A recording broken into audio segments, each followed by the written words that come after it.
Glória a Deus. Fica de pé no seu lugar.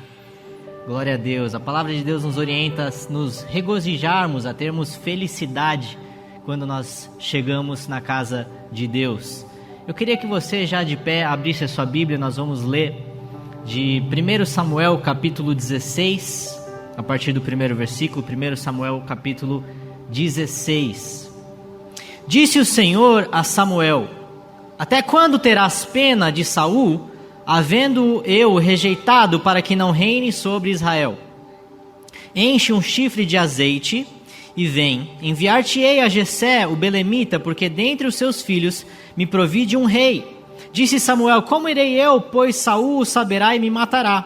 Então disse o Senhor: toma contigo um novilho e dize: vim para sacrificar ao Senhor. Convidarás Jessé para o sacrifício, eu te mostrarei o que hás de fazer, e ungir-me-ás a quem eu te designar. Fez, pois, Samuel o que dissera o Senhor, e veio a Belém. Saíram-lhe ao encontro os anciãos da cidade, tremendo, e perguntaram: é de paz a tua vinda? Respondeu ele: é de paz. Vim sacrificar ao Senhor. Santificai-vos e vinde comigo ao sacrifício. Santificou ele a Jessé e os seus filhos, e os convidou para o sacrifício. Sucedeu que, entrando eles, viu a Eliabe, e disse contigo: certamente está perante o Senhor o seu ungido. Porém o Senhor disse a Samuel: não atentes para a sua aparência, nem para a sua altura, porque eu o rejeitei. Porque o Senhor não vê como o homem vê. O homem vê o exterior, porém o Senhor o coração. Então chamou Jessé a Abinadab e o fez passar diante de Samuel, o qual disse: nem a este escolheu o Senhor. Então Jessé fez passar a Samá, porém Samuel disse: tampouco a este escolheu o Senhor. Assim fez passar Jessé os seus 7 filhos diante de Samuel, porém Samuel disse a Jessé: o Senhor não escolheu estes. Perguntou Samuel a Jessé: acabaram-se os teus filhos? Ele respondeu: ainda falta o mais moço, que está apacentando as ovelhas. Disse, pois, Samuel a Jessé: manda chamá-lo, pois não nos assentaremos à mesa sem que ele venha. Então mandou chamá-lo e fê-lo entrar. Era ele ruivo, de belos olhos e boa aparência. Disse o Senhor: levanta-te e unge-o, pois este é ele. Tomou Samuel o chifre de azeite e ungiu no meio dos seus irmãos, e daquele dia em diante o Espírito do Senhor se apossou de Davi. Então Samuel se levantou e foi para Ramá. Feche seus olhos. Espírito Santo de Deus, nós te damos completa liberdade no nosso meio. Nós pedimos, Senhor, o teu fluir no nosso meio, a tua unção, a tua inspiração. Nós pedimos, Senhor meu Pai, para que a tua presença se faça presente aqui conosco. Que o Senhor possa manifestar, Senhor, não apenas ao nosso intelecto, mas aos nossos corações, à nossa alma e ao nosso espírito. Que a tua palavra, Senhor, possa frutificar em nossos corações como a semente poderosa que ela é. Que o Senhor esteja aqui, Senhor meu Pai, que o Senhor vá se movimentando e se manifestando no nosso meio. Que o Senhor flua, Senhor, não apenas aqui dentro desse templo, mas além das paredes do templo, alcançando aqueles que estão ouvindo na rádio, na internet, aonde quer que estejam, mas que a tua palavra possa gerar vida em nossos corações, em nome de Jesus. Amém e amém. Podem tomar seus lugares e exaltem o nome do Senhor Jesus. Glória a Deus. Eu pedi para prepararem aqui alguns símbolos que são altamente usados na Bíblia Sagrada. Tenho aqui uma vasilha com azeite. Não preciso explicar para vocês o que o azeite representa na Bíblia Sagrada. Nós acabamos de ler uma passagem onde a unção do menino Davi, o mais novo, aquele que apacentava ovelhas no campo, foi usada através de um símbolo, o azeite.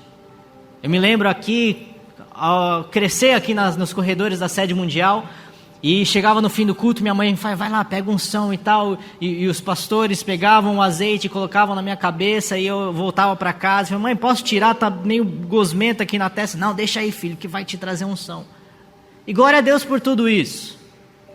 Queria fazer uma pergunta: quanto custa mais ou menos esse azeite aqui? Uns 20 reais mais ou menos? Quem acha que é uns 20 reais, levanta a mão. Quem diria que é uns 30 reais? Mais ou menos isso, né? Esse é o custo do azeite. Agora, 20, 30 reais para nós. Porque nenhum de nós é uma azeitona. O custo do azeite para a azeitona foi sua vida. O custo para se extrair esse líquido, isso que nós usamos como um condimento na nossa salada, na nossa comida, para cozinhar, para fazer tantas coisas, e também como um símbolo bíblico usado hoje nas nossas igrejas para ungir pessoas e ungir até mesmo outras coisas que nós fazemos, nós não consideramos o custo do azeite, porque o custo do azeite para nós pode ser algo financeiro, monetário, mas o custo desse azeite aqui foi a morte dessas olivas. E quando nós estamos falando sobre simbolismo, e se tem alguém que usa símbolos é o nosso Senhor Deus, nós estamos falando aquilo que intitula esse sermão, essa mensagem, que é o custo da unção. Repita comigo: o custo da unção.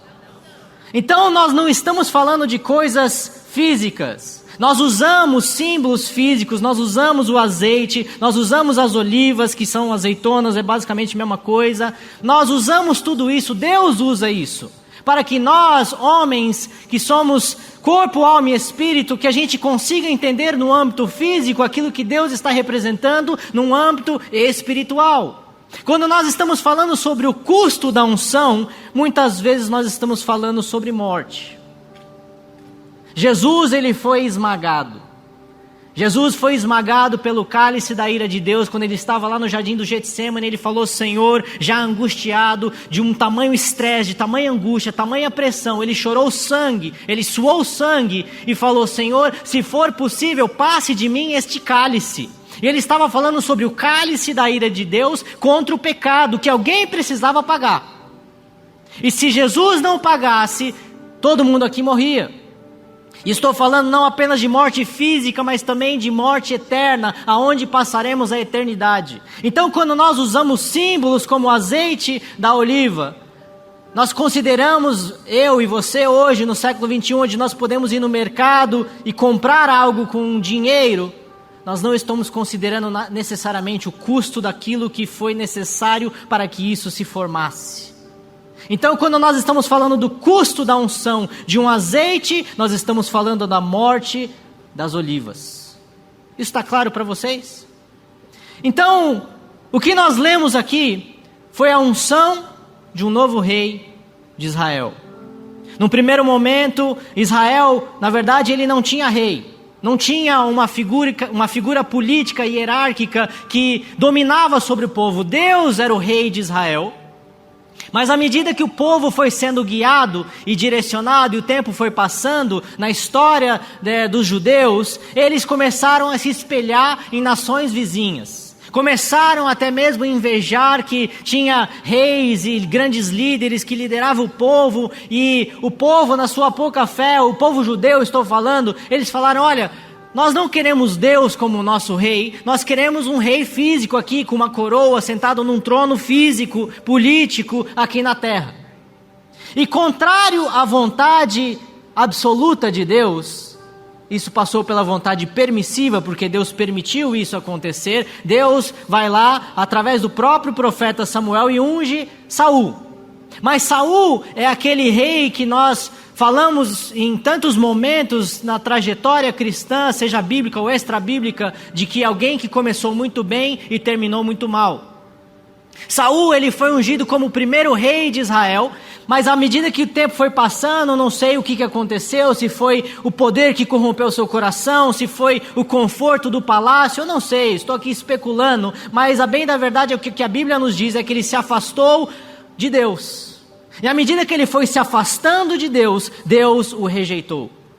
E falou: olha, por conta do desejo do povo, eu concedi a vocês um rei físico, uma pessoa. Só que na verdade eu queria ser o rei de Israel. Mas tudo bem, vocês me pediram rei, eu concedi a vocês, através da unção do profeta Samuel, concedi a Saul, que começou bem, mas terminou mal. E à medida que ele foi sendo rejeitado pelo próprio Deus, Deus mesmo chama Samuel e fala: olha, agora chegou um tempo em que eu vou ungir um novo rei sobre Israel, mas não um rei escolhido pelo povo, mas um rei que nós conhecemos como um dos títulos do rei Davi, um homem segundo o coração de Deus. Então nós estamos falando sobre unção. O que é unção? É claro que eu usei aqui um exemplo mais cômico de quando nós somos criança e a nossa mãe leva a gente lá na frente e eles colocam aqui, nossa, lembra quando eles colocavam no nosso cabelo aí, nossa, coitado das mulheres, tinha que chegar em casa, lavar tudo de novo, enfim. Tudo bem, mas o que é uma unção espiritualmente falando? O que é quando Deus unge uma pessoa ou um lugar talvez? Uma unção é basicamente uma separação e uma capacitação para um propósito específico.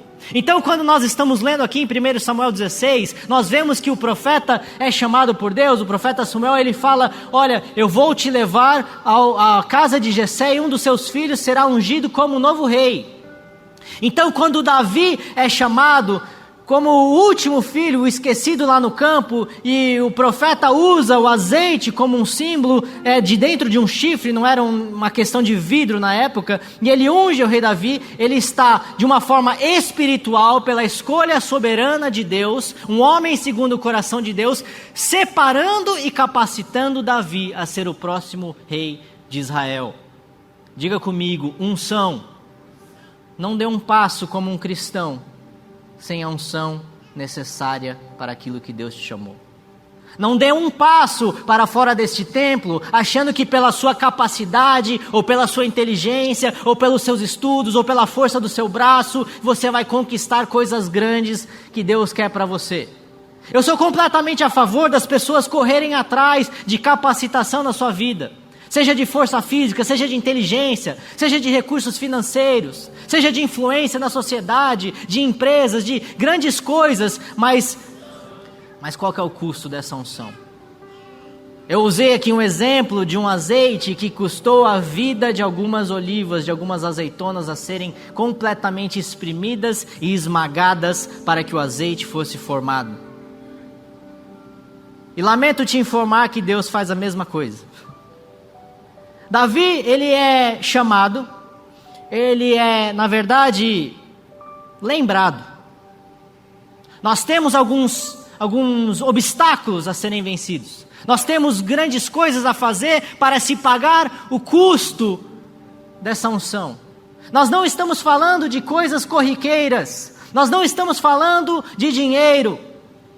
Nós estamos falando do processo que Deus nos submete para que a gente seja completamente preenchido pelo azeite, pelo óleo e pela presença do Espírito Santo que nos traz a unção necessária para cumprirmos os nossos propósitos. Então, o que acontece no primeiro momento? Davi, ele é meio que esquecido, ele é meio que deixado de lado, mas eventualmente o profeta fala, olha, não tem mais nenhum filho, tem um lá, o pequenininho, mais novo, está no campo e tal, tem certeza? Não, tá bom, chama ele aí. E aí Deus fala ao profeta, é esse aqui, pode ungir ele. O que acontece num primeiro momento? Davi é ungido o próximo rei de Israel. Aí certamente vai abrir os céus e vai descer uma pomba, como aconteceu no batismo de Jesus, certo? Ou vai cair fogo do céu, como aconteceu quando Elias fez o desafio aos profetas de Baal e consumiu o holocausto, certo? O que acontece quando Davi é ungido ao próximo rei de Israel? Diga comigo, nada. Pode falar, nada. Não aconteceu absolutamente nada. O profeta pegou, ungiu e vazou. E o que acontece no próximo dia? O que Davi é feito? Ele é dado a coroa, ele toma posse do trono? Não, ele volta a pastorear ovelhas. Então deixa eu te falar uma coisa que eu posso estar falando com muita gente aqui. Não é pelo simples fato que às vezes você está esquecido no campo que você não foi ungido por Deus a fazer coisas extraordinárias. Toma posse dessa palavra. Se você tem a unção de Deus na sua vida, não importa o que você esteja fazendo, Deus tem um propósito para você, o Espírito Santo está sobre a sua vida. Toma posse dessa palavra, porque Deus quer ungir a sua vida para coisas extraordinárias. Exalta o nome de Jesus, glorifica o nome dele.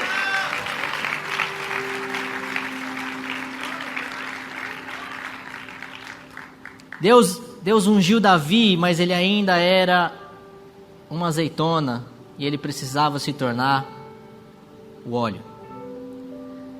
Então nós temos alguns obstáculos a superar para se pagar o custo da unção E posso te falar que o custo é altíssimo, porque para Jesus custou a vida dele, para esse azeite se tornar azeite custou a vida da oliva, e para você cumprir completamente o seu propósito com a unção que Deus quer que você carregue na sua vida, vai te custar absolutamente tudo. Você já deve ter ouvido aquele ditado que fala que a salvação é pela graça e custou absolutamente nada para nós. Para Jesus custou tudo. Mas viver com Jesus e seguir a Ele, viver o reino aqui na terra, vai nos custar absolutamente tudo. Qual que é o primeiro obstáculo que nós temos que superar quando Deus nos chama para algo? Eu queria que você lesse comigo no versículo 10 ao 12. Assim fez passar Jessé os seus 7 filhos diante de Samuel. Porém Samuel disse a Jessé: o Senhor não escolheu estes. Perguntou Samuel a Jessé: acabaram-se os teus filhos? Ele respondeu: ainda falta mais moço que está apacentando as ovelhas. Disse pois a Samuel a Jessé: manda chamá-lo, pois não nos assentaremos à mesa sem que ele venha. Então mandou chamá-lo e fê-lo entrar. Era ruivo, de belos olhos, de boa aparência. Disse o Senhor: levanta-te e unge-o, pois este é ele. Então Davi, ele já começa a enfrentar o primeiro obstáculo, que é o quê? O desprezo. E sabe o que dói? Sabe o que é algo custoso para a nossa vida? E que é uma coisa ser desprezado por quem não te conhece. Mas o primeiro obstáculo que nós temos que superar quando nós estamos pagando o preço, o alto custo da unção, é o desprezo dos nossos amigos e até mesmo dos nossos próprios familiares. Isso aqui não é uma exclusividade de Davi. José foi jogado num poço para que fosse morto pelos seus próprios irmãos, se não fosse a compaixão do irmão mais velho, que falou: olha, vamos largar ele aí, mas não vamos matar ele não. Nós não estamos falando de inimigos, nós estamos falando de linhagem, de sangue, de irmãos, de irmãs. Meu irmão, talvez nesse momento você foi desprezado pela tua própria família. Talvez nesse momento os seus amigos te abandonaram. Talvez nesse exato momento você é motivo de chacota na sua faculdade. Talvez nesse exato momento não te suportam no seu trabalho.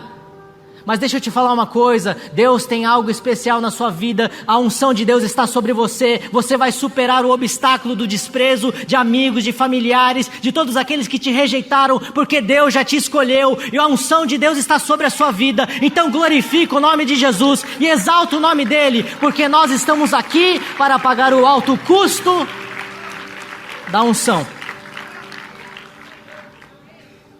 Ele foi um homem chamado segundo o coração de Deus, e ele não foi escolhido pela sua aparência, porque ele não era o mais forte nem o mais alto, mas ele tinha um coração puro, e Deus o ungiu como o próximo rei de Israel. Segundo obstáculo a ser superado, o leão e o urso, que eu denominei aqui como o leão e o urso do anonimato. Depois de alguns capítulos na Bíblia, a palavra de Deus nos relata que Davi, depois de ter sido ungido e não aconteceu absolutamente nada num primeiro momento, ele voltou a pastorear ovelhas. Ele estava ali cuidando das suas ovelhas. Ele estava ali fazendo aquilo que ele tinha sido chamado para fazer pela sua própria família. E eventualmente vem um leão e depois, no segundo momento, um urso. E ele defende de uma forma física, sem, obviamente, a possibilidade de vencê-los. Mas pela unção que estava sobre a vida dele, ele mata um leão e ele mata um urso para proteger as suas ovelhas. Só que ele fez isso no anonimato. Ele fez isso no secreto. Ninguém estava lá para presenciar, não. Foi o próprio Davi que relatou isso quando eventualmente ele teria que ir para enfrentar o Golias. Então eu queria te perguntar: o que você tem feito no seu secreto? Se nós estamos falando sobre o alto custo da unção, deixa eu te falar um segredo que na verdade não é segredo para ninguém. Isso aqui envolveu todos os grandes homens e mulheres da fé, os heróis da fé da história da humanidade. Não é segredo para ninguém, é o que você faz no seu secreto que te capacita para viver algo no público. Aqueles que buscam a face do Senhor no secreto são aqueles que estão pagando o alto custo da unção para viver coisas extraordinárias que serão vistos por todos os homens e mulheres. O quanto que você tem buscado a face do Senhor? O quanto que você tem se separado e se capacitado? Nós falamos sobre o significado de unção, é separação e capacitação para um propósito específico. O quanto que você tem orado a Deus no seu secreto? Jesus combateu uma das maiores hipocrisias dos fariseus, que oravam em praças públicas e desfaleciam os seus rostos para que as pessoas vissem publicamente e falassem: olha como aqueles caras são santos. Olha como aqueles caras são espirituais. A palavra de Deus nos diz que esses homens já receberam a sua recompensa, mas aqueles que buscam no secreto, aqueles que estão no anonimato, aqueles que às vezes foram esquecidos no campo, aqueles que não são considerados nem pelo seu próprio pai, aqueles que foram desprezados pelos seus amigos, pelos seus familiares, mas estão diariamente na presença do Senhor, certamente serão honrados publicamente. Tome a posse dessa palavra, porque Deus está ouvindo a sua oração, Deus está recebendo o seu jejum. Exalta o nome de Deus, glorifica o nome de Jesus, porque Ele ouve e vê todas as coisas. Davi não guerreou contra um leão e contra um urso publicamente. Ele fez porque ele via que isso era o que ele precisava fazer naquele momento. O que você tem feito no seu secreto diante de Deus? O que você tem feito quando ninguém está te vendo? Aliás, isso é uma das definições que eu tenho para a minha vida como aquilo que eu chamo de caráter. Caráter é aquilo que a gente faz quando ninguém está vendo. É quando nós fazemos o correto, quando nós não teríamos nenhuma consequência negativa de fazer errado.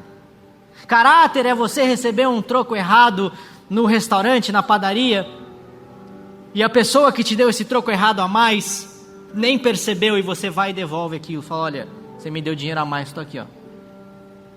Nós falamos muitas vezes sobre tantas coisas no meio da igreja, mas pouco se fala sobre caráter. Quando nós estamos falando sobre um caráter íntegro, sobre um coração puro e sincero, nós estamos falando sobre um rei Davi. Nós estamos falando sobre alguém que estava esquecido no campo, desprezado até mesmo pelo próprio pai e seus irmãos, mas no secreto ele estava fiel e puro diante do Senhor. Você tem vivido essa vida de caráter? Você tem tido um coração puro diante do Senhor? Você tem tido as atitudes corretas no seu secreto? Porque Deus é um Deus com olhos de fogo que todas as coisas veem. Vêm as coisas certas, vêm as coisas erradas, vem o bom, vê o mal. Mas acima de tudo Ele está olhando para o seu coração e vendo se você tem caráter, vendo se você é sincero, vendo se você é assim como Davi, um homem segundo o coração de Deus. Davi derrota o leão, derrota o urso, e ele continua. Já se passou alguns anos da sua unção, aí ele chega ao seu terceiro obstáculo a ser superado. É quando ele vai levar marmita para os seus irmãos, e tem um filisteu, um gigante tal chamado de Golias, que está zombando do povo de Deus. Pensa num cara gigante que ninguém tem coragem de enfrentar. Está zombando do povo: ó, tem homem aí? Tem alguém corajoso o suficiente para me enfrentar? Davi não estava na guerra. Davi não foi chamado para vestir uma armadura, para ter uma espada apunhalada. Ele foi levar aquele famoso marmitex, sabe? Arroz, feijão e mais alguma coisa. 90% arroz, feijão e um pedacinho de carne. Ele foi levar marmita para os seus irmãos. Aí chegou, ele vê o gigante Golias, ele vê aquele homem ímpio que não servia ao seu Deus vivo, zombando do povo de Deus. E ele chega no seu terceiro obstáculo, e ele começa a incomodar seus irmãos. Ele fala: ninguém vai fazer nada? Vocês vão ficar aí quieto? Cala a boca, Davi, volta para lá, você só trouxe marmita. Fica quieto aí, você é muito pequeno ainda, você não está nem na guerra, cara. Você não foi nem convocado, você nem foi nem chamado. Aqueles que carregam a unção de Deus vão se colocar em lugares que não foram chamados. Aqueles que carregam a presença do Espírito Santo vão se posicionar quando ninguém se posiciona. Aqueles que carregam a presença e a unção do Espírito Santo vão confrontar aqueles que zombam de Deus e do seu povo, porque esta unção nos traz capacitação. Esta unção nos traz coragem. Aí ele chega e fala: olha, se vocês não forem fazer nada, eu não vou embora daqui de mão abanando, não. Aí ele chega e fala: olha, eu vou guerrear contra esse cara. Eu imagino todo esse processo de Davi tendo que desconsiderar o desencorajamento dos seus irmãos, até que isso chega até Saul, o rei. Nessa época o rei ia para a batalha. Aí eu acredito que depois de uma conversa muito longa, isso não deve ter sido alguns minutos não, foram algumas horas, e Davi estava ali literalmente enchendo o saco dos soldados de Israel. Aí Saul falou: tá bom, você quer ir lá, você vai. Mas toma aqui minha armadura. A palavra de Deus nos diz, e eu considero isso o terceiro obstáculo, que Saul coloca a sua armadura sobre Davi, mas a armadura de Saul não cabe sobre Davi. Porque nós estamos falando sobre expectativas. Quais são as expectativas que foram colocadas sobre você? Quais foram as expectativas dentro da família que você nasceu? Dentro da igreja que você faz parte? Dentro do trabalho que você está? Dentro da faculdade que você está? Qualquer ambiente que você esteja, pessoas vão tentar colocar a armadura de Saul sobre você, só que as armaduras de Saul não cabiam sobre Davi. Porque cada um tem a sua unção e cada um tem o seu propósito. Que existe uma unção especial sobre a sua vida, uma unção que não cabe em você, que veio de outros, uma unção que não é do seu pai, que não é da sua mãe, que não é da sua esposa, que não é do seu irmão, é uma unção específica para você. Toma posse daquilo que Deus tem para a sua vida, porque a unção de Deus está sobre você e Ele tem um propósito para a sua vida. Aleluia. Aí Davi fala, olha, quer saber? Eu não vou me acomodar. Eu não vou atender às expectativas dessas pessoas. Eu não vou colocar uma armadura que na verdade não me protege em absolutamente nada. Na verdade ela só pesa sobre minhas costas e sobre os meus ombros.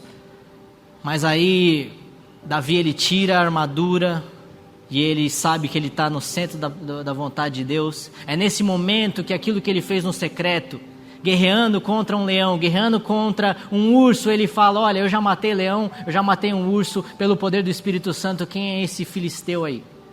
Quem é esse incircunciso que se levanta contra o povo de Deus? Quem é esse incircunciso que não importa o seu tamanho, para trazer afrontas contra o povo de Deus? Aí ele chega no seu quarto obstáculo, aquele que é mais conhecido, que é o gigante. Qual é o gigante que você está enfrentando hoje na sua vida?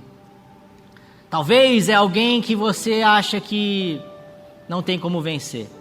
Qual é a possibilidade de um pequeno pastor, de um menino, um moleque mimado, que vem encher o saco, aí veio trazer marmita e agora está querendo se envolver na batalha? Qual que é a chance de um menino sem armadura, que não tinha nem força para carregar a espada, vencer um gigante? Mas aí a gente olha para a nossa vida e a gente fala, olha, eu não vou vencer essa depressão. Eu não vou vencer um divórcio iminente que está sobre o meu casamento. Eu não vou vencer esses inimigos que se levantaram contra mim. Eu não vou vencer essa crise financeira. Eu não vou vencer porque eu não tenho possibilidade. Mas é nesse momento que Davi, tendo derrotado um leão e um urso, ele fala, olha, esse filisteu que está fazendo afronta contra o povo de Deus, ele vem contra mim com uma espada, com uma lança, com um escudo, mas eu vou diante dele pela palavra de Deus, pelo Senhor dos exércitos, pelo poder do Espírito Santo, pela unção que está sobre mim. Deus está aqui levantando guerreiros como Davi. Exalta o nome de Jesus, porque sobre ti existe poder e autoridade para derrubar gigantes. Qual é o gigante que você tem enfrentado? Quais são as coisas impossíveis na sua vida que você fala, agora acabou, agora não tem mais, agora Deus se esqueceu daquela unção que Ele me deu há anos e anos atrás, talvez passou mais de uma década, agora não tem mais, porque Deus escolheu um pastor lá, esquecido, no meio do campo, cuidando de ovelha, mas agora ele se levanta contra o gigante que certamente vai destruí-lo. Mas pela fé, Davi pega a funda, ele gira, e obviamente a gente sabe que não tem nada de natural nesse processo. Ele gira a funda, ele lança a pedra acerta a testa do gigante, e ele usa a própria espada do gigante para arrancar a cabeça dele. Teve algumas palavras que eu recebi de Deus ao longo dessa trajetória toda que eu tenho vivido. E Deus, Ele falou uma coisa aqui, acho que foi uns 2 anos atrás mais ou menos. Tem momentos na sua vida que você vai enfrentar gigantes, seja ele pessoas que estão sendo usadas por Satanás, seja circunstâncias, sejam crises, seja o que for que seja. Tem momentos que Deus te dá a espada, tem momentos que Deus te dá a cabeça. Tem momentos que você não vai precisar fazer absolutamente nada, que Deus vai entregar a cabeça do seu inimigo nas suas mãos. Mas tem momentos que Ele vai te entregar a espada e fala, vai lá, arranca a cabeça. Eu não sei com quem que eu estou falando aqui, mas será que existem Davis aqui no nosso meio? Será que existem guerreiros aqui hoje com o poder e autoridade do Espírito Santo para exercer a sua fé e a sua autoridade em Cristo, para derrubar esse gigante que está sobre a sua vida, para sobrepor esse obstáculo que está diante de você. Se existem gigantes aqui, se existem guerreiros para derrubar os Golias da vida, eu queria que você glorificasse o nome de Jesus, exaltasse o nome dele, porque existe uma unção especial sendo derramada. Davi, ele era pequeno de estatura, mas um gigante na sua fé, um gigante, um herói da fé. Você vem contra mim com espada, com lança e com escudo, eu porém venho contra ti em nome do Senhor dos exércitos. Mas aí, conversa vai, conversa vem, os anos vão se passando, o tempo vai se passando e nada de Davi assumir o trono. E nada de Saul ser tirado, sendo que Deus já havia rejeitado Saul há muito tempo. Aí chega um momento em que Davi começa a ganhar notoriedade. Ele tendo derrotado Golias, o povo de Israel começou a ver que havia algo especial sobre esse menino. Aquilo que foi feito no secreto, não apenas Davi matar o urso, matar o leão no secreto, no privado onde ninguém via, mas também a própria unção de Davi que foi feito no secreto. Vocês se lembram da passagem quando Samuel questionou a Deus: olha, se eu for ungir um próximo rei de Israel, obviamente o rei atual vai me matar, porque ninguém quer abrir mão do seu posto, porque ninguém quer ouvir palavras duras como Deus professou sobre Saul, que Deus já havia o rejeitado, que o Espírito Santo havia vindo sobre ele, mas havia o deixado. Pela sua conduta, pelo seu afastamento de Deus, ele havia sido rejeitado. Então, Davi, ele foi ungido, mas foi no secreto. Mas depois que ele derrota Golias, depois que ele é usado poderosamente por Deus para fazer algo impossível no âmbito físico, mas não pelo poder do Espírito Santo, o povo começa a o venerar. O povo começa a ver a crise instaurada em Israel. O povo começa a olhar para Saul e fala: olha, de verdade acho que seu tempo já foi. De verdade acho que seu tempo já acabou.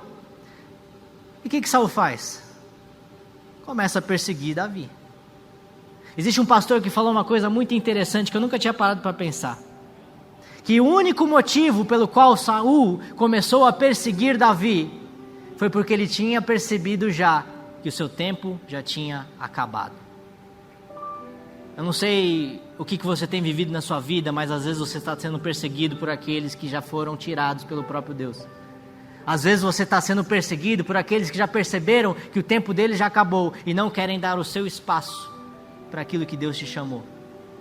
Mas quando Deus dá uma palavra, Ele cumpre a sua promessa. A própria Bíblia diz que Deus zela pela sua palavra para que ela se cumpra. Se Deus te ungiu para algo especial, se Ele deu uma promessa sobre a sua vida, se você tem uma palavra de propósito sobre você, pode ter certeza que Deus vai cumprir cada uma das coisas que Ele te prometeu. Deus vai te colocar onde Ele falou que vai te colocar. Exalta o nome de Jesus, glorifica o nome dEle, porque Ele é fiel à sua palavra e a unção está sobre a sua vida.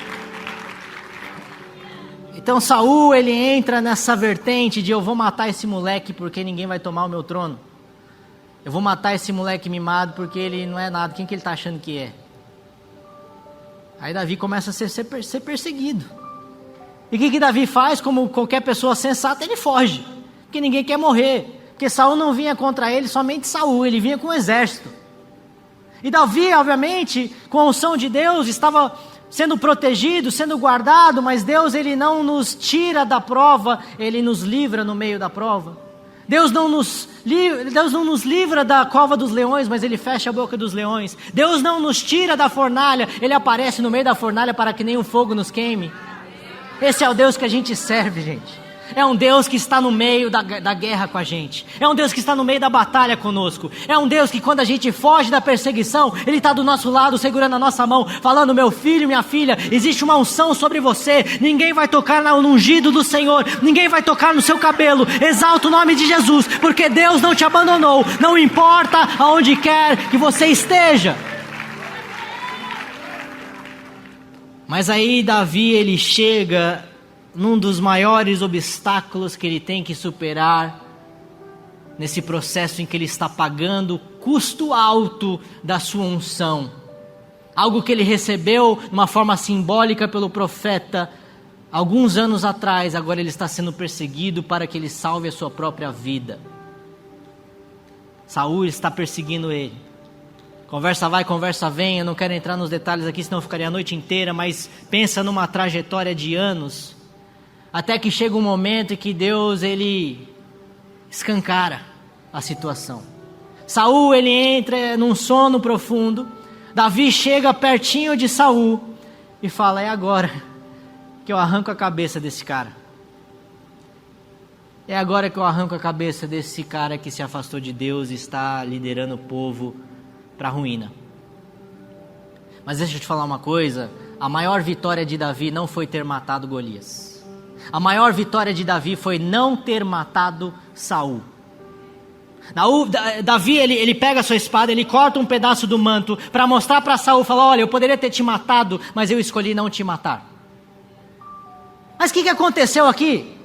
Não tem momentos que Deus nos dá a cabeça dos nossos inimigos? Não tem momentos que Deus nos dá a espada para arrancar a cabeça deles? Mas existem momentos que Deus nos entrega em nossa mão e fala: vamos ver se você vai ter fé o suficiente para confiar nos meus processos. Tem algum Pedro aí na plateia? Discípulo de Jesus, Pedro, aquele primeiro a arrancar a espada. Tem algum Pedro aí? Eu levanto a mão, eu sou Pedro. Eu sou o primeiro a arrancar a espada da bainha. Mas quando o Pedro arrancou a orelha lá do soldado no jardim de Getsêmani, Jesus falou para ele: ó, guarda a sua espada na bainha. Fez a primeira cirurgia plástica da história, recolou a orelha do soldado e falou: calma, as coisas vão dar tudo certo. E foi preso. E depois foi crucificado. O que Davi fez aqui? Nós estávamos num momento de intercessão aqui antes do culto, e eu recebi uma palavra de Deus, uma passagem bíblica em 1 Coríntios, acredito que seja 14, esqueci. Eu sou ruim de memória, gente, mas eu lembro o que o versículo falava. A palavra que Deus me trouxe é que o homem espiritual discerne todas as coisas, mas por ninguém é discernido. Davi era um homem espiritual. Ele tinha sido ungido como o próximo rei de Israel. Ele carregava a presença do Espírito Santo. E quando ele vê Saul ali, eu imagino de uma forma mais humana que ele fala: não pode ser tão fácil assim. Tem aquele ditado popular, né? Quando a oferta é boa demais, o santo desconfia. Mas ele discerniu espiritualmente que aquilo era uma prova. Aliás, o que não é uma prova de Deus na nossa vida?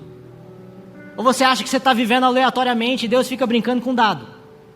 Não. Tudo que nós vivemos não existem coincidências. São formas de Deus provar a nossa fé, a nossa perseverança, a nossa confiança nele. E Deus estava colocando de mão beijada. Fala: olha, a Saul aqui dormindo na sua frente, tem uma espada ali. É só você arrancar a cabeça que você toma o trono hoje mesmo. E Davi falou: não. Esse cara aqui já foi ungido por Deus. Esse cara aqui já foi usado pelo Espírito Santo. Esse cara aqui já foi usado pelo próprio Deus para liderar o seu povo. Isso aqui é uma prova da minha fé e da minha confiança. Quer saber de uma coisa? Eu vou abrir mão da minha justiça própria e eu vou confiar na justiça de Deus. Será que nós temos essa fé? Vamos ser sinceros aqui. Quantos aqui teriam arrancado a cabeça de Saul? Eu acho que eu sou o primeiro a levantar a mão. Mas eu acho que é nesse processo que Deus nos submete, onde nós vamos pagando um preço alto da nossa unção, que Deus vai nos trazendo para confiar nele. Que Deus vai nos trazendo para uma confiança, uma dependência sem igual. Onde nós temos tudo em nossas mãos para, entre aspas, ajudar os planos de Deus. E nós tiramos a mão e falamos: Senhor, faça a tua vontade e não a minha aqui na terra. Não foi essa oração que Jesus nos ensinou a orar? Que seja feita a tua vontade, não a minha, que venha a nós o teu reino aqui na terra. A maior vitória de Davi não foi ter derrotado Golias, foi não ter matado Saul, porque nesse momento ele saiu como um pastor de ovelhas e ele se tornou um gigante da fé. Foi nesse momento que ele falou: eu vou confiar em Deus, porque Ele sabe o que faz. Se eu estou sendo perseguido, se eu estou vivo até hoje, se Deus me ungiu há anos e anos atrás, Ele sabe o que faz. Ele não é homem para mentir, Ele não é filho do homem para se arrepender. Ele vai cumprir as suas promessas, se eu matar esse cara ou não. Deus é fiel na sua palavra. Eu tenho a unção sobre a minha vida, e um dia eu vou sentar naquele trono, mas não vai ser pelas minhas mãos que eu vou arrancar a cabeça de Saul. Qual que é o inimigo que Deus colocou diante de você aqui agora? Seja ele uma circunstância, uma crise, uma pessoa. que você sente no seu espírito, um discernimento de um homem e de uma mulher espiritual, fala: Deus não quer que eu mate essa pessoa, Deus não quer que eu arranque a cabeça. Mas foi nessa guinada de fé que Davi se tornou o maior rei de Israel, porque ele soube o momento certo e discernir os tempos e as estações de matar Golias, mas não matar Saul. E tudo isso culmina no maior obstáculo que nós temos a superar para pagar o alto custo da nossa unção, para pagar o alto custo de carregar a presença de Deus na nossa vida de uma forma tão específica que nós somos separados e capacitados para o propósito de vida que Ele tem sobre nós, que é o obstáculo do tempo. Existem muitas coisas que nós enfrentamos, mas se temos duas coisas ao nosso lado que nunca foram derrotadas na história da humanidade, são duas coisas: é Deus e o tempo. O tempo de Deus, ele é demorado, né? Vamos ser sinceros. Quem nunca falou: Senhor, por que está demorando tanto? Levanta a mão aí, só para a gente saber. Rapaz, só eu que sou apressado? Sou eu que sou ansioso? Vamos lá, quem que nunca reclamou com Deus que estava demorando demais as promessas? Sim. Porque o maior obstáculo que nós temos que superar, se nós estamos pagando um alto custo da nossa unção, é o tempo demorado, e eu coloquei entre aspas aqui, de Deus. Porque quando nós estamos falando de tempo, nós temos dois tipos de tempo que nós conhecemos. Nós temos o cronos, que vem da palavra de cronologia, aquilo que nós vemos no nosso relógio, e nós temos o kairos. O kairos é o tempo de Deus. O tempo que nós vivemos, o ontem, o hoje, o amanhã, o passado, o presente e o futuro, um dia de 24 horas, as semanas, meses e anos, isso foi criação de Deus. Mas o tempo de Deus é o kairos, é o momento que Ele sabe que é perfeito para que Ele faça algo.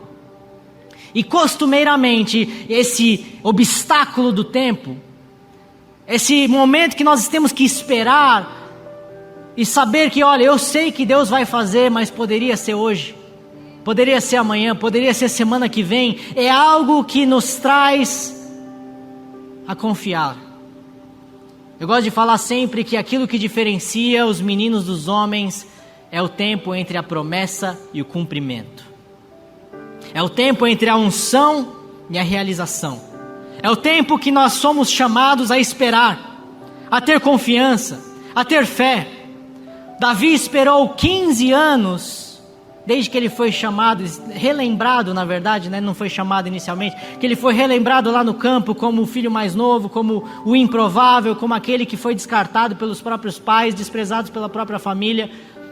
15 anos para que ele tomasse o trono de Judá, que era o reino do sul de Israel. E mais 7, 22 anos para que ele um dia sentasse sobre o trono de Israel. Existe um versículo na Bíblia de Romanos capítulo 5, versículos 3 a 4 que fala: e não somente isto, mas também nos gloriemos nas tribulações, sabendo que a tribulação produz a paciência, e a paciência a experiência, e a experiência a esperança. A prova da nossa fé produz paciência, a paciência produz experiência, e a experiência produz esperança. E o que é a esperança em Deus? Esperança em Deus é fé. A moeda do céu é fé. Não é tempo de oração, não é tempo de jejum, tudo isso é necessário e importante para termos comunhão com Deus, para nos fortalecermos. Mas se tem algo que é um capital imprescindível no reino dos céus, é a nossa fé. Quando Davi foi ungido, o próximo rei de Israel, como ainda um pastor de ovelhas lá no campo, ainda como uma azeitona, Deus precisava esticar a sua fé para que ele se tornasse um azeite. Deus precisava prová-lo. Deus precisava ver se ele tinha paciência. Deus precisava saber se ele ia se gloriar na sua tribulação. Deus precisava saber se ele ia confiar nele enquanto ele estava sendo perseguido pelo rei Davi. Deus precisava saber se ele ia enfrentar ursos e gigantes no secreto quando ninguém estava vendo. Deus precisava saber se ele ia ter a fé e o discernimento de não matar Saul, que o perseguia, e ele tinha todo o direito, como até mesmo autodefesa, de arrancar a cabeça de Saul. Mas Deus, ele te ungiu já. O seu trono está pronto, mas quem não está pronto é você. O trono de Davi estava pronto no dia que Samuel ungiu a cabeça dele com óleo. Mas Deus precisava preparar o próximo rei de Israel no alto custo que ele pagaria pela unção que ele já tinha recebido.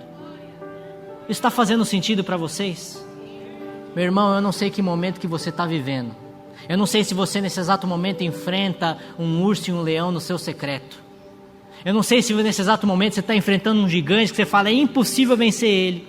Eu não sei se você está tocando harpa no templo, como Davi fez com Saul, e através da harpa, do som que Davi tocava, espíritos malignos saíam de Saul. Eu não sei se você está sendo perseguido pela sua própria vida. Eu não sei se você está sendo desprezado pela sua própria família. Pessoas que estão aqui sem completa esperança, que perderam a esperança, que falam, Deus se esqueceu de mim, Deus se esqueceu da sua promessa, eu não tenho mais a unção que recebi um dia, eu já estou fora, sou carta fora do baralho.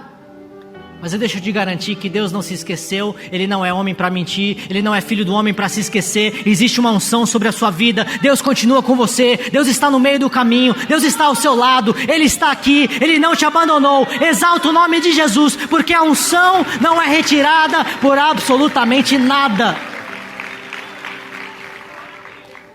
Mas Deus, Ele está provando a sua paciência. Eu tenho muita dificuldade de ter paciência, eu sou ultra ansioso. Mas nessa maior prova, que é a prova do tempo, é quanto tempo você pode esperar em Deus quando tudo parece perdido. Ele coloca à prova o nosso caráter, Ele coloca à prova a nossa dependência. Mas tem algo que meu pai me ensinou, eu era criança ainda, brincando em casa com os meus irmãos, joguinhos, que for que seja, era brincadeira, tinha 4, 5 anos de idade. Eu lembro que, eu não lembro qual que é a circunstância exatamente, mas eu lembro o que foi ensinado nesse dia, que é algo que nós pagamos como um custo da nossa unção. Um dia alguém, eu não lembro quem exatamente, trapaceou num joguinho lá. Quem nunca roubou aí no jogo? Vai, fala, seja sincero. Só tem Jesus aqui, vocês precisam estar na glória, gente. Só eu que sou pecador aqui. A gente às vezes trapaceia ali, né, para ganhar no jogo e tal. Ser humano é falho mesmo, é tudo podre. Aí meu pai falou, olha, aquele que é fiel no pouco é fiel no muito, hein. Cara, esse negócio ficou comigo. Ficou comigo esse ensinamento, esse conceito, esse princípio bíblico. Porque na verdade, Davi, ele não estava sendo provado na sua honestidade, por mais que a Bíblia pregue muito sobre honestidade. Ele estava sendo provado de ser fiel no pouco. Quando ele foi ungido como o próximo rei de Israel, eu tenho certeza que muitas pessoas jamais voltariam a pisar seu pé num campo para pastorear ovelhas. Ser fiel no pouco não fala sobre ser honesto, por mais que a Bíblia fala sobre isso, nós precisamos ser honestos. Ser fiel no pouco é você fazer com excelência aquilo que Deus colocou nas suas mãos. Talvez eu esteja aqui falando com futuros profetas que vão trazer conselho para chefes de estado, como foi Billy Graham. Talvez eu esteja aqui falando para pessoas que vão carregar uma unção, um poder de curas e maravilhas, como meu avô carregou. Talvez eu esteja aqui falando com pessoas que vão fazer coisas magníficas e ser reconhecidos na sociedade. Mas hoje Deus quer que você seja fiel em lavar a louça da sua casa. Hoje Deus quer que você seja fiel em varrer a sua igreja. Hoje Deus quer que você seja fiel no pouco que você tem em mãos, porque aquele que é fiel no pouco, sobre muito será colocado. Se você crê nessa palavra, exalte o nome de Jesus, glorifique o nome dele, porque ele nos chama à fidelidade. Por mais que isso seja pouco. Mas uma pergunta que nós podemos fazer é: o que eu tenho em mãos hoje? Davi nunca abandonou o seu posto agora, pensando no trono futuro. E se você está disposto a pagar o alto custo da unção que Deus tem sobre a sua vida, Ele está desenvolvendo o seu caráter, Ele está desenvolvendo a sua fidelidade, Ele está desenvolvendo a sua paciência, a sua perseverança, a sua fé, seja fiel no pouco. O que está debaixo da sua responsabilidade? O que Deus te colocou para fazer? Tem gente que não consegue fazer nem aquilo que Deus deu hoje e quer tomar lideranças grandes, quer alçar grandes voos e não consegue nem... Não, um dia eu vou orar para ressuscitar um defunto. Nunca curou uma dor de cabeça. Onde está a sua fé, meu irmão? Onde está a sua fidelidade no pouco, minha irmã? Se você carrega uma unção sobre a sua vida, se você tem uma palavra, um propósito que você carrega, se tem algo que você almeja no seu futuro, coisas grandes, coisas maravilhosas, pode ter certeza que Deus tem o melhor para os seus filhos e filhas, mas seja fiel no pouco. O que eu tenho em mãos hoje para que eu seja um bom mordomo, excelente naquilo que Deus me deu? Tudo isso está tocando no seu coração? Então a Bíblia nos orienta: aquele que tem ouvidos ouça o que o Espírito diz à igreja. Seja fiel no pouco, que sobre muito Deus te colocará. Exalta o nome de Jesus, glorifica o nome dele, porque Ele quer te colocar sobre o muito. 15 anos de um pastor de ovelhas para o rei de Judá, mais 7, 22 anos de um pastor de ovelhas para o rei de Israel. Mas agora não chega um Davi neófito, não chega um moleque mimado, não chega um pastorzinho de ovelha, o menor da casa, o improvável. Agora chega um homem, um gigante da fé. Agora chega o maior rei de Israel, o maior conquistador de terras para a nação judaica. Então o custo da unção é a morte. O custo da unção é aquilo que Jesus nos fala: olha, quem quer vir após mim, abra mão da sua vida, tome a sua cruz e siga-me. A salvação não te custou nada, mas a vida com Jesus e a unção vai te custar absolutamente tudo. Se você nesse exato momento está em lágrimas, se você nesse exato momento está sangrando em sua alma, se você está nesse processo esmagador de Deus, um Deus que não poupou o seu próprio Filho unigênito, que nunca pecou, e Ele foi moído uma morte de cruz, de obediência até a morte, pode ter certeza que o mesmo será exigido de nós. Isso aqui não custou 20 reais ou 30 reais. Isso aqui custou a morte da azeitona. Você está disposto a morrer pelo nome de Jesus? Você está disposto a morrer pelo propósito que Deus tem na sua vida? Você está disposto a sangrar na sua alma, a chorar lágrimas e lágrimas no seu secreto, quando não tem ninguém para te consolar, somente o Espírito Santo, o Consolador? Esse é o custo. É isso que diferencia os gigantes da fé e aqueles que professaram fé em Jesus e foram salvos pela graça de Deus, mas não fizeram muito impacto aqui na terra. Ser ungido é ser conhecido no céu e temido no inferno. Será que o diabo sabe seu nome? Será que você está incomodando o reino das trevas? Será que você está gerando fruto aonde quer que você esteja? Será que você está sendo excelente quando tudo que Deus te pediu é para cuidar de umas ovelhas, onde ninguém te vê? Eu gosto muito de Salmos 23, 5, e eu recebi essa palavra rema, revelada. Prepara-me uma mesa na presença dos meus inimigos, unjas-me a minha cabeça com óleo, e o meu cálice transborda. Eu não sei aonde você está, meu irmão. Eu não sei qual caminho você percorreu, minha irmã. Mas pode ter certeza que se Deus te ungiu, Ele vai cumprir aquilo que Ele te prometeu.